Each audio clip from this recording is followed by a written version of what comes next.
안녕하세요. 나홀로 산답니다. 오늘은 경매를 모르시는 분들이 경매 입찰을 보는 방법에 대해서 영상을 올려봅니다. 당장 이사를 해야 하고 꼭 경매 입찰을 봐야 할 물건이 있어서 급하다. 또 학원에 8주 다니고 입찰 보려면 늦어서 당장 써먹을 수 있는 방법을 찾으시는 분들을 위해 즉시 경매 물건의 하자 여부를 알아볼 수 있는 영상을 만들었습니다. 3분에서 5분 정도면 입찰을 봐도 될 물건인지 패스하고 넘어가야 될 물건인지 금방 아실 수가 있고요. 그것은 혼자 자의적으로 판단하는 것이 아니라 법원에서 인수권리가 없다고 안내해준 물건만 입찰을 보시는 방법이고요. 그래도 경매 공부는 꾸준히 하시는 것이 좋고요. 아는 것과 모르는 건 많은 차이가 있다는 건 아실 테고요. 어떤 동영상에는 경매 공부할 필요 없다고 올린 동영상도 봤는데 배워서 남 주는 것도 아니고 공부하면은 다 자기한테 보탬이 되지 쓸모없는 건 없고요. 아마 경매를 너무 두렵게 생각을 하니까 뭐 쉽게 접근하라는 뜻에서 올린 거겠죠. 경매 권리 분석은 등기부상 권리 분석과 임차인 권리 분석으로 나눌 수 있는데요. 등기부상에 여러 권리들이 내가 인수해야 될 권리가 있는지 없는지 파악하는 것과 임차인의 보증금을 내가 떠안아야 되는지 아니면 낙찰로 소멸이 되는지 그게 핵심 포인트고, 그 외에도 등기부상에 나와 있지 않은 권리도 있긴 있습니다. 이 두 가지가 전부는 아니고요. 그래도 초보자들이 왜 경매를 입찰 볼 수 있냐 하면은 법원에서 인수 권리가 있는지 없는지 권리 분석을 해놨기 때문이고요. 그냥 법원에서 인수 권리 없다고 하는 것만 입찰 보시면 되겠죠. 조금 골치 아픈 물건은 나중에 공부를 더 하시고 나서 입찰을 보시고요. 싸다고 해서 덜커덕 입찰 보면 틀림없이 문제가 생기고요. 그래서 법원이 이상 없다고 하는 것만 입찰을 보시기 바랍니다. 혼자 판단해서 입찰을 보면 문제가 발생할 수 있는 것들이 등기부에 없어도 인수권리가 될 수 있는 것들도 있고요. 대표적으로 유치권도 있고 법정지상권도 있습니다. 말소기준 권리 이후에 설정된 권리 중에도 대지인도 소송, 또 원인무효 소송, 철거 소송 이런 건 다 인수권리가 됩니다. 뭐 소송 결과에 따라서 소유권을 상실할 수도 있고 건물을 철거해야 할 수도 있고 하여튼 그렇죠. 어떤 경매 물건을 보시면 뭐 10억짜리가 뭐 1000만원대로 떨어진 경우도 보셨을 건데요. 어떤 사람들이 낙찰받았다 미납하고 불허가 신청하고 한 물건들 보셨을 거예요. 그런 물건들이 대부분 대지인도 소송, 철거 소송, 원인무효 소송에 걸린 물건들입니다. 후순위 임차인도 대위 변제를 하면 단숨에 선순위 임차인이 돼서 위배당 보증금을 인수를 해야 하고요. 이런 경우는 초보자들이 알기가 쉽지 않잖아요. 그래서 법원은 어떠한 경매 물건에 대하여 인수권리가 있는지, 어떤 서류를 제출해야 하는지 그런 안내 지침서 같은 게 매각물건명제서라고 보시면 되는데요. 이 매각물건명제서만 잘 보셔도 초보자들이 입찰 보시는데 전혀 문제가 없습니다. 매각물건명제서는 경매 사이트에서도 보실 수 있고요. 입찰 일주일 전부터 해당 법원에서 입찰자들이 열람을 할 수 있게 비치를 해놨습니다. 물론 입찰 당일에도 보실 수 있고요. 매각물건명제서에서는 임차인 점유관계 아니면 인수권리 이런 중대한 권리 변동사항 이런 건 다 기재를 해놨기 때문에 매각물건명제서에서 이상이 없다고 하는 것만 입찰을 보시면 되겠죠. 이를테면 농지를 입찰 보시는 경우 농지증이 필요하다 하면 매각물건명제서에 기재를 해놨습니다. 그럼 초보자들이 정말 매각물건명제서 하나로 입찰이 가능한지 살펴보겠습니다. 본 물건은 서울 서부지방법원 부동산 임의경매 사건인데요. 보시면 최선 순위 설정 근저당권이 2009년 8월 17일입니다. 밑에 점유관계나 임대차 관계를 나타내는데 조사된 임차 내역 없음으로 나오죠.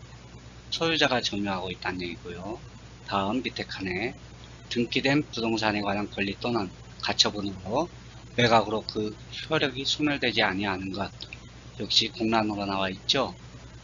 소멸되지 아니하는 게 없다는 얘기고요. 다음 매각에 따라 설정된 것으로 보이는 지상권의 개요. 지상권 없다는 얘기입니다. 밑에 공란으로 나와 있죠. 다음 비고란도 공란이고요. 즉 인수권리가 없다는 얘기죠. 매각물권 명세서상에. 어떤 물건인지 살펴볼까요?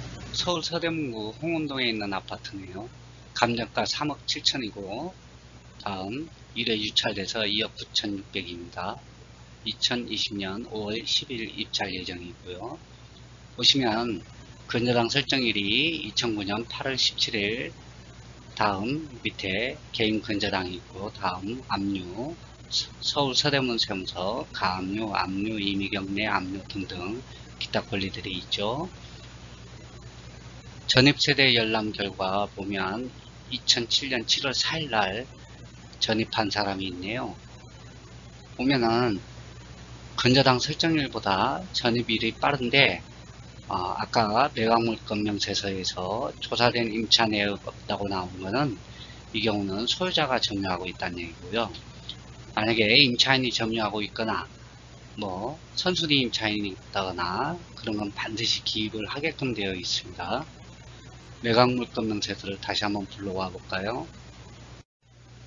매각물권 명세서를 확대해서 보면 근저당 설정일이 2009년 8월 17일 그 밑에 칸에 조사된 임차 내역 없음으로 나오죠.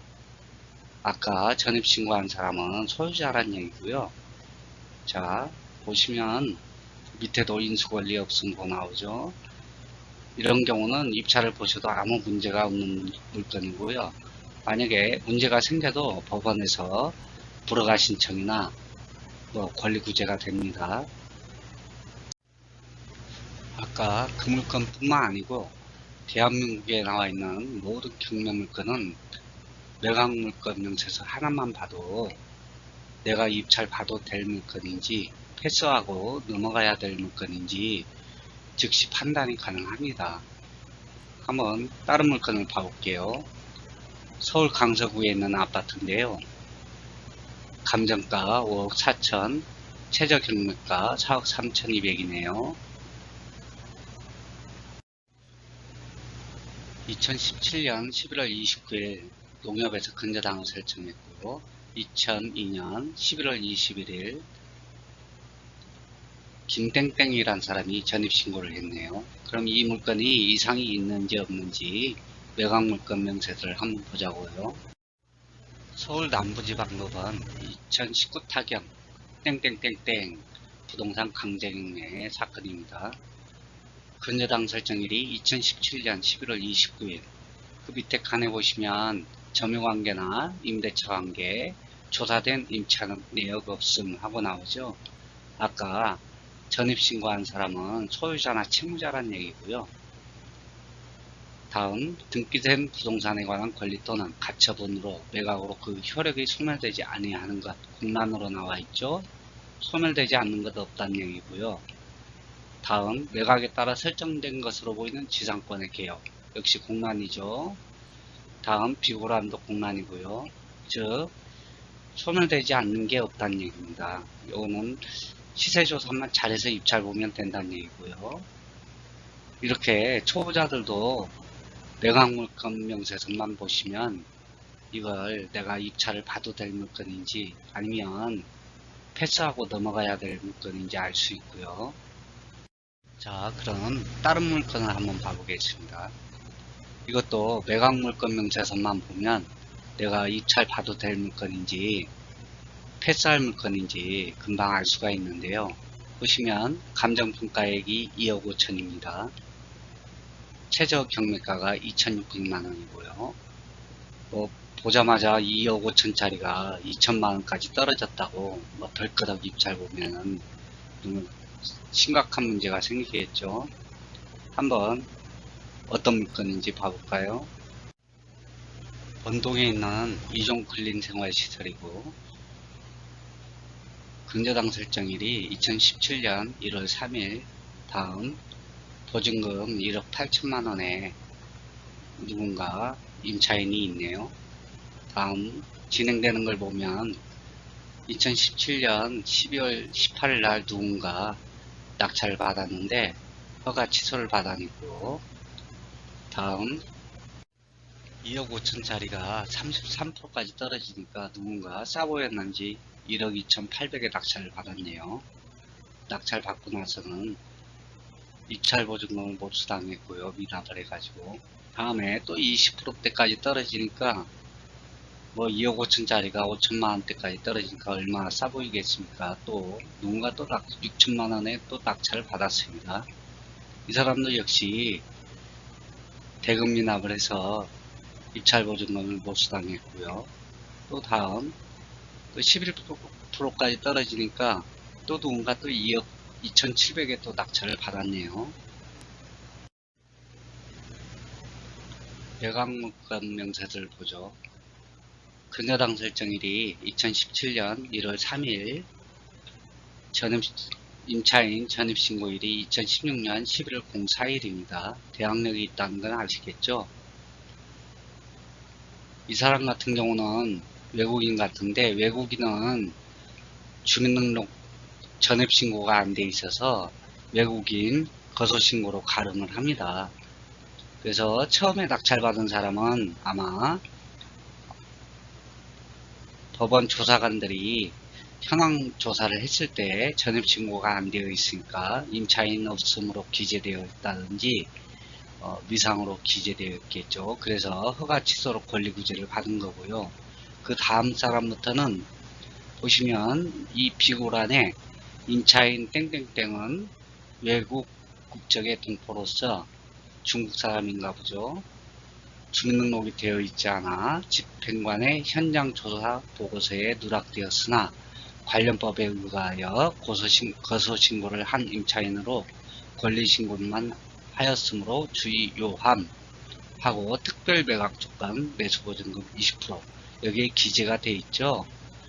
즉 이 사람은 거소신고를 해서 주민등록은 없지만 거소신고를 해서 대항력이 있으니까 조심을 하란 얘기고요. 이렇게 기재를 해놨는데도 낙찰받은 아까 다른 사람들은 권리구제가 안 됩니다. 이게 불허가 신청도 안 받아주고요. 그래서 입찰보증금을 몰수당한 거고요. 첫 번째 사람 같은 경우는 주민등록에 나와 있지 않아서 법원 조사관이 이 임대차 관계를 임대차 관계 없음으로 표시했을 수도 있고 미상으로 표시했을 수도 있겠죠.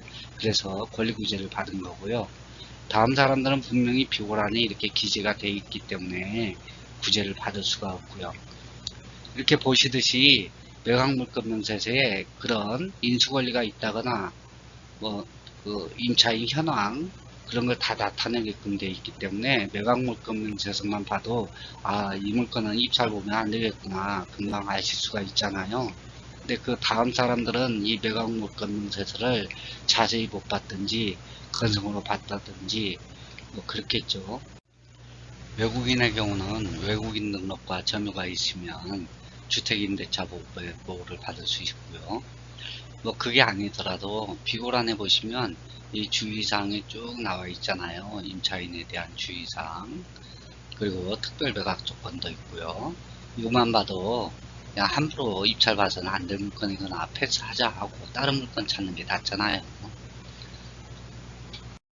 아까 전에 소개해드린 두 개 물건은 아무런 인수사항이 없잖아요. 비고란도 깨끗하고 또 임차인 현황도 깨끗하고 그런데 이것은 벌써 주의하라고 적혀 있죠. 임차인 현황도 뭔가 복잡하고요. 이런 건 입찰 안 보시면 돼요. 구태여 이런 걸 입찰 봐서 주의하라는 걸 입찰 볼 필요가 없잖아요. 하여튼 처음에는 법원에서 주의하라고 이렇게 적혀 있는 건 입찰 보시면 안 되고요. 매각물건 명세서가 깨끗한 것만 입찰 보시면 아무 문제가 없습니다. 긴 시간 시청해 주셔서 감사합니다. 수고하셨고요.